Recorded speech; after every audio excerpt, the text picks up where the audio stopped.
Menurut saudara, bagaimana situasinya pada hari-hari setelah kematian Yesus? Berdasarkan yang kita tahu, waktu itu bertepatan Paskah, perayaan agama Yahudi. Jalan-jalan pasti penuh dengan pria, wanita, dan anak-anak Yahudi. Pemerintah Romawi dan pejabat Yahudi, mereka senang karena sudah menyingkirkan Yesus. Namun pada saat Yerusalem merayakannya, ada sekelompok kecil pengikut Yesus yang hancur hati, yang kehilangan pemimpin, pembimbing, dan sahabat mereka. Meski banyak orang hanya menyoroti 12 murid, pengikutnya jauh lebih banyak. Termasuk banyak wanita yang berperan penting dalam pelayanannya. Para wanita pengikut Yesus bereaksi dengan pergi ke kubur Yesus. Yang diyakini banyak orang adalah kubur ini. Mereka pergi ke sana pada Minggu pagi. Ketika tiba, mereka mendapati sesuatu yang tak mereka duga. Batu besar yang sebelumnya menutupi kubur itu telah terguling dan kubur itu kosong. Para wanita di kubur itu mengaku mereka bertemu malaikat yang memberitahu mereka bahwa Yesus telah bangkit dari kematian. Maria Magdalena, salah satu pengikut Yesus, bahkan mengaku telah berjumpa Yesus hari itu. Saat para murid mendengarnya, mereka lari ke kubur itu dan mereka juga mendapatinya kosong. Kita tidak dapat memverifikasi pengakuan atau pengalaman mereka. Tetapi kita dapat merenungkan kubur yang kosong. Alasan apa yang mungkin menyebabkan kubur itu kosong? Pihak Romawi telah mendengar prediksi Yesus bahwa dia akan bangkit dari kematian setelah 3 hari. Meski mereka tidak memandangnya serius, mereka tetap berbuat sesuatu. Untuk mencegahnya, mereka menutup kubur itu dengan batu besar, menyegalnya, dan menjaganya dengan sejumlah prajurit Romawi. Jadi jika ada orang bisa mengalahkan penjaga dan menggeser batunya, siapa juga yang mau melakukannya? Apakah pihak Romawi sendiri? Mungkin itu tugas orang dalam.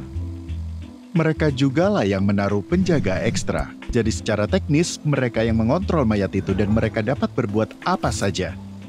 Namun apa tujuan utama mereka mengotak-ngatik mayat Yesus? Mereka sudah membuktikan kuasa mereka membunuh Yesus dan mereka hanya ingin Yesus tetap mati dan dikubur. Mungkin pejabat Yahudi yang mengambilnya. Mungkin saja, tetapi tetap saja sulit untuk memahami alasannya. Mereka pasti sangat senang kubur itu dijaga ketat pihak Romawi. Selain itu, rencana mereka membuktikan bahwa Yesus hanya manusia biasa, bukan anak Allah. Yesus tetap dingin dan mati adalah satu-satunya cara keterlibatan mereka dalam penyaliban Yesus dapat dibenarkan.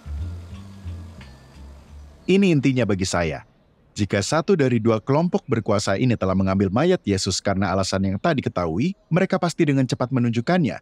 Begitu pengikut Yesus mulai mengklaim bahwa dia bangkit dari kematian. Dan kekristenan tidak akan pernah dimulai.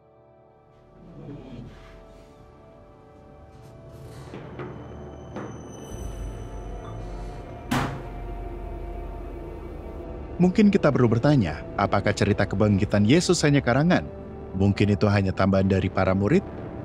Bagaimana jika kita bisa memanggil penulis Injil Matius dan menginterogasinya seperti ini? Apakah faktanya tetap bertahan? Apakah ceritanya tetap benar? Tentu, kita tidak akan pernah tahu. Tetapi jika Matius mencoba untuk menyesatkan sekelompok orang dan membagikan cerita fiksi sebagai sejarah, menurut saya dia membuat 2 kesalahan besar. Pertama, ia berkata bahwa Pontius Pilatus, tokoh terkenal pada saat itu, memberi izin untuk Yesus untuk dikuburkan dan memerintahkan penjaga untuk mengawasinya. Jika narasi kebangkitan hanya fiksi, akan sangat mudah bagi siapa saja membantahnya. Namun tak ada yang pernah mempertanyakan detail yang terdapat dalam Injil Matius.